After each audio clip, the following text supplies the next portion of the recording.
Hi எல்லாருக்கும் வணக்கம். நான் உங்கள் டாக்டர் தீபிகா பேசுகிறேன். அண்ட் இன்னைக்கு நம்ம பார்க்க போகிற topic life history of Hahnemann part 2. So அதனால் அவரோட சைல்ட்ஹுட் அண்ட் டீனேஜ் லைஃப்பில் இருந்து எப்படி டுவெண்ட்டீஸ்க்கு போகிறாரு தான் இன்றைக்கி பார்க்க போகிறோம். அதுக்கு முன்னாடி யார் யாரெல்லாம் மெடிக்கோஸ் பேஜை ஃபாலோ பண்ணலையோ இன்ஸ்டாகிராம், ஃபேஸ்புக் அண்ட் ஸ்பாட்டிஃபை ஆப்பில் ஃபாலோ பண்ணிடுங்க.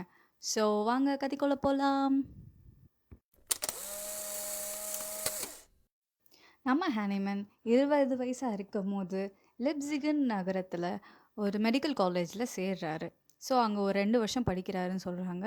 அப்போ அவர் கையில் வெறும் $20 தான் இருந்துச்சான். நம்ம ஊரில் காலேஜ் படிக்கும் போது ஃபீஸ் கட்டவோ இல்லை செலவுக்கோ காசு இல்லைன்னா நம்ம பசங்களாம் என்ன பண்ணுவாங்க? Part time job. Yes, correct. அதே மாதிரி நம்ம ஹனிமேனும் பார்ட் டைம் ஜாப் மாதிரி பண்ணலாம் அப்படின்னு நம்மளுக்கு தான் நிறைய லாங்குவேஜஸ் தெரியுமே. ஸோ லெட்ஸ் ட்ரான்ஸ்லேட்டுன்னு சொல்லிட்டு அவர் என்ன பண்ணார், எல்லா புக்குமே வந்து இங்கிலீஷ்லேருந்து மற்ற லாங்குவேஜஸ்க்கு ட்ரான்ஸ்லேட் பண்ணியிருக்காரு.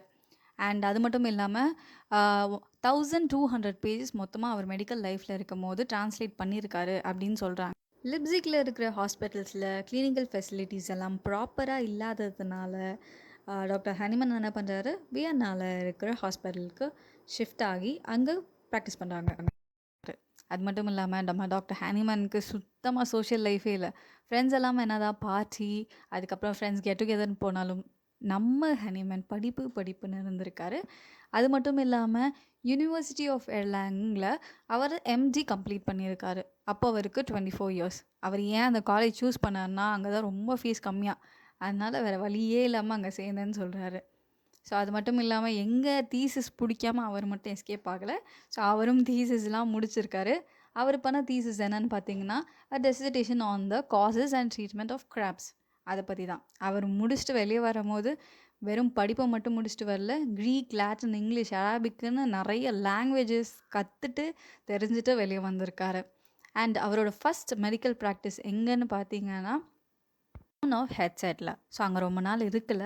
அவர் வந்து ட்ரெஸ்ஸவுல இருக்கிற ஹாஸ்பிட்டலில் வந்து ப்ராக்டிஸ் பெட்டராக இருக்கும்னு சொல்லிட்டு அங்கே போயிட்டார்.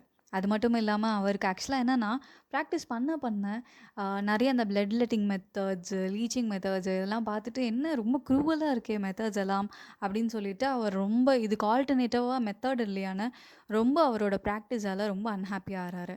இதுக்கு ஏதாவது ஆல்டர்னேட் மெத்தட் இருக்குமா, நம்ம இன்னும் ஹார்ம் பண்ணாமல் எப்படி பேஷண்ட்டுக்கு வந்து ஹார்ம்லெஸ் ட்ரீட்மெண்ட் கொடுக்கலான்னு சொல்லிட்டு ரொம்ப யோசிச்சுட்டே இருக்கார். அது மட்டும் இல்லாமல் அவருக்கு வந்து இந்த எக்ஸிஸ்டிங் சிஸ்டம், மெடிக்கல் சிஸ்டம் மேலே ரொம்ப டிசப்பாயிண்டடாகவும் இருக்கார். ஸோ என்ன பண்ணுறாரு, நம்மளுக்கு பிடிச்ச வேலை பார்க்கலாம்னு சொல்லிட்டு ட்ரான்ஸ்லேஷன் அண்ட் கெமிஸ்ட்ரியில் உள்ளே இறங்குறாரு. ஷார்ட் பீரியட்லேயே ரொம்ப பெரிய ஆளாயிடுறாரு. ஸோ ரொம்ப பெரிய ஆளானா என்ன பிரச்சனை, 4 பேர் 4 விதமாக தான் பேசுவாங்க. ஸோ அதே மாதிரி நம்ம டாக்டர் ஹனிமனையும் 4 பேர் 4 விதமாக பேசியிருக்காங்க.